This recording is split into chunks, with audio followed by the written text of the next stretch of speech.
Well, Georg Lofflmann is a professor at Warwick University in the UK. He joins me now for more analysis of the New Hampshire primary. Thank you very much for your time.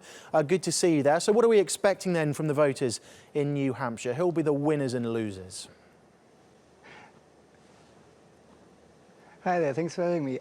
Well, I don't want to make a prediction for an outright win at this point, but I think interesting what will happen if Donald Trump doesn't manage to win. He has been up, by double digits in the polls in New Hampshire. However, he was also predicted to win the Iowa caucus.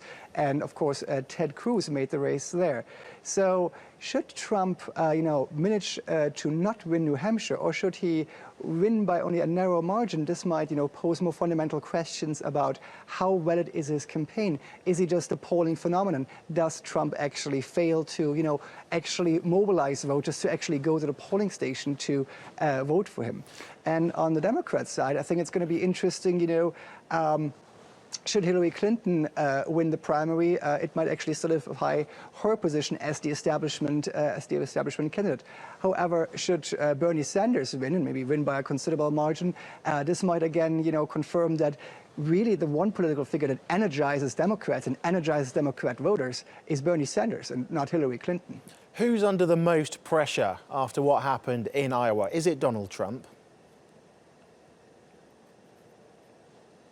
I would say Donald Trump is under a tremendous amounts of pressure, because this is the man that has built his entire campaign promise about winning, making America great again, leading America back to victory. So if he doesn't manage to win New Hampshire, the entire promise of his campaign essentially falls flat. And another candidate I think that is under a good deal of pressure is now Marco Rubio. We had very famously, the recent Republican debate. Chris Christie basically called Marco Rubio a political algorithm that, just manages to memorize 20-second sound bites. Has that hurt Rubio? Or we will see again a strong showing of Rubio, an unexpectedly strong showing as we have in Iowa, and might Rubio here emerge as the establishment candidate to take on both Trump and Cruz? I'm sure that those who don't do well will put a positive spin on things, and are they right to do so? I mean, how much can we really read into today's results? Now, we shouldn't overstate, either Iowa or New Hampshire, and it will really come down to, Super Tuesday before we can make some, lasting predictions here.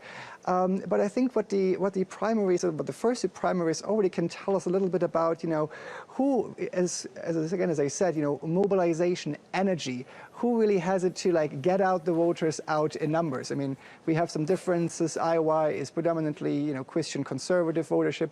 We have New Hampshire, a bit more of a liberal-leaning state, if you will.